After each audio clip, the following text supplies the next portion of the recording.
இச்சபோட் சினிமாவில் எந்த பிள்ளைகளும் லட்சம் பார்க்க போகிற அப்படி பார்த்தீங்கன்னா பிக் பாஸ் சீசன் 8ஓட இன்னையோட 3வது ப்ரோமோ வந்து ரிலீஸ் பண்ணியிருக்காங்க. இந்த 3வது ப்ரோமோவில் வந்து பார்த்திங்கன்னா சிவகுமார் அவர்கள் உள்ள என்ட்ரி கொடுத்து அவருக்கு வந்து ஒரு டாஸ்க் கொடுத்துருக்காங்க. அண்ட் யாருமே எதிர்பார்க்காத ஒரு ஷாக்கிங்கான ஒரு ட்விஸ்ட்டும் இந்த ப்ரோமோவோட எண்டில் வந்து வச்சுருந்தது பார்க்க முடிஞ்சுது. ஃபர்ஸ்ட்டு சிவகுமார் வந்து பார்த்திங்கன்னா கையில் வந்து ஒரு சில டெம்ப்ளேட் மாதிரி வந்து கோட்ஸ் மாதிரி வந்து வச்சுருக்காரு. அந்த சென்டென்ஸை வந்து படித்து காட்டுறாரு. ஸோ ஃபர்ஸ்ட்டு சென்டென்ஸ், யார் வாரம் வாரம் இந்த கிளாப்ஸ்க்காக வந்து ஒவ்வொருத்தட்டையாக ஃப்ரெண்டாக மாறிக்கிட்டு இருக்காங்க. ஸோ அந்த வகையில் இந்த வாரத்தோட ஃப்ரெண்டு யார் அப்படிங்கிற மாதிரி வந்து சொல்லும் போது ஜாக்லினை ஜூம் வைக்கிறாங்க.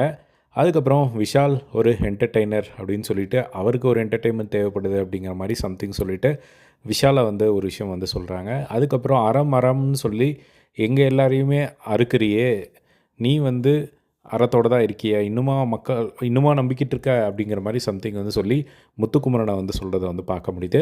இதெல்லாம் சொல்லி முடித்ததுக்கப்புறமா கடைசியாக வர்ஷினி ஒரு ட்விஸ்ட் வைக்கிறாங்க.